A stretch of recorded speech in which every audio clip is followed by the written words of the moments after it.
আপুনি এটা জাতিক অন্যায় কৰি বাচিব নোৱাৰি। মই নিজৰ পদবীৰ কাৰণে জীৱনত কেতিয়াও মই জাতিক অন্যায় কৰা নাই, নকৰোঁ। টাৰ্গেট কৰি ল'ব, ইয়াক খেদিব লাগে। ত' মই মনে মনে থাকিম বুলি কোনোবাই যদি ভাবিছে নহয়, কিন্তু মই নেৰোঁ কথাটো। জুবিন গাৰ্গৰ যিটো আদৰ্শ, আজি সেই আদৰ্শৰ বিপৰীতেই চব কাম হৈ আছে। জুবিন গাৰ্গে তেওঁৰ শৰীৰতে মহাদেৱৰ টেটু বনোৱা আছে। তেওঁ এজন শিৱ ভক্ত আছিল। এতিয়া তেওঁক লগাই দিয়া হ'ল মোৰ জাতি নাই ধৰ্ম নাই। মোৰ জাতি নাই ধৰ্ম নাইটো কাঞ্চনজংঘা চিনেমাৰ এটা ডাইলগ। কিন্তু জুবিন গাৰ্গে এজন আমাতকৈ ডাঙৰ শিৱ ভক্ত আছিল।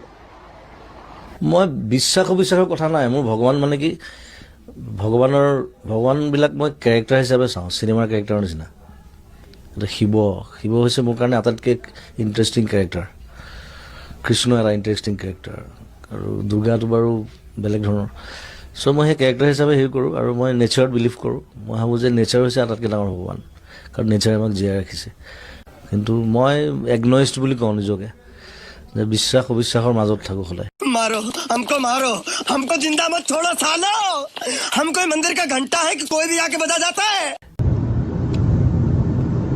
চুলি তুলি আল বাল হৈ গৈছে ৰাজনীতি কৰি।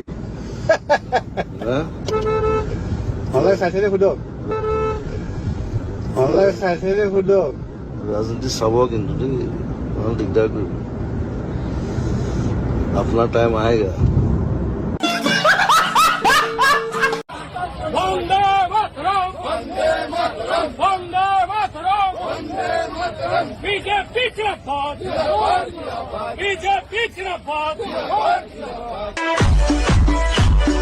আৰু আপুনি আন্দোলন কৰি অসমখনত কিমান ধ্বংস কৰিলে এবাৰ চিন্তা কৰকচোন। আপোনাৰ আন্দোলনৰ কাৰণে জাপানৰ প্ৰধানমন্ত্ৰী অসমলৈ আহিব নোৱাৰিলে।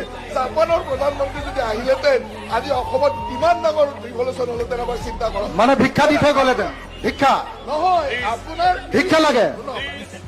আকৌ বোলে বিশ্ব শক্তি আপোনালোক, ভিক্ষা লাগে। জাপানৰ পৰা ভিক্ষা লাগে নহয়। झुक के रहना पड़ेगा मेरे आगे, क्योंकि मैं अपने में खुद हीरो हूँ।